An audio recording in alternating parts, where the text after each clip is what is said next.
Pengertian indoor. Teknologi jaringan nirkabel indoor adalah teknologi yang digunakan untuk menghubungkan perangkat-perangkat elektronik di dalam ruangan tanpa menggunakan kabel. Teknologi ini menggunakan gelombang radio untuk mentransmisikan data antara perangkat yang terhubung. Contohnya yang pertama ada Wi-Fi. Teknologi ini memungkinkan perangkat elektronik terhubung ke jaringan area lokal nirkabel atau bisa disebut wireless LAN untuk mengakses internet dan sumber daya jaringan lainnya. 2. Bluetooth. Teknologi ini digunakan untuk menghubungkan perangkat seperti headset, speaker, atau keyboard nirkabel.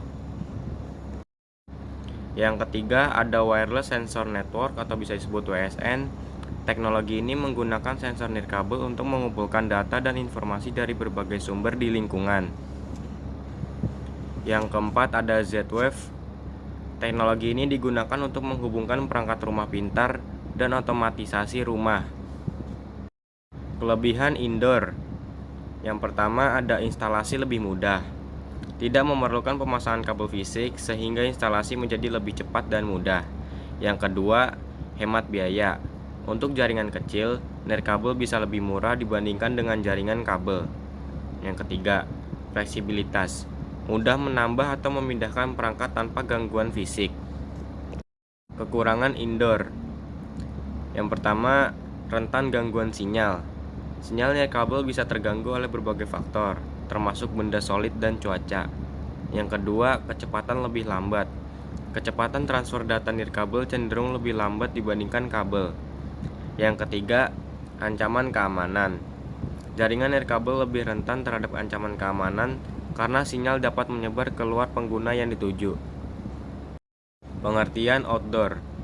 Teknologi jaringan nirkabel outdoor mengacu pada teknologi yang memungkinkan perangkat elektronik terhubung ke jaringan tanpa menggunakan kabel fisik, khususnya di luar ruangan. Teknologi ini memungkinkan koneksi internet dan berbagai sumber daya jaringan pada area yang luas, seperti di taman, kafe, atau area publik. Contohnya, yang pertama ada Wi-Fi. Wi-Fi adalah standar yang paling umum digunakan untuk jaringan nirkabel, termasuk di luar ruangan. Wi-Fi memungkinkan perangkat terhubung ke jaringan area lokal dan mengakses internet. Yang kedua, outdoor access point. Access point ini dirancang khusus untuk penggunaan di luar ruangan, dengan jangkauan sinyal yang lebih luas dan kemampuan meminimalkan gangguan frekuensi. Kelebihan outdoor. Yang pertama ada kemudahan akses. Jaringan nirkabel memungkinkan perangkat untuk terhubung tanpa kabel, sehingga mudah dipasang dan diakses. Kedua, mobilitas.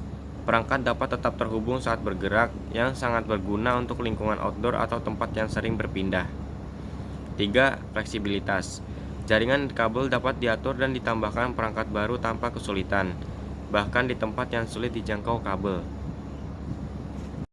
Kekurangan outdoor. Yang pertama, gangguan sinyal. Jaringan nirkabel rentan terhadap gangguan sinyal, terutama akibat cuaca buruk, perangkat nirkabel lain, atau penghalang fisik. Yang kedua, kecepatan yang lebih rendah. Jaringan nirkabel untuk umumnya memiliki kecepatan yang lebih rendah dibandingkan jaringan kabel. 3. Keamanan. Jaringan nirkabel lebih rentan terhadap ancaman keamanan karena sinyal dapat disadap.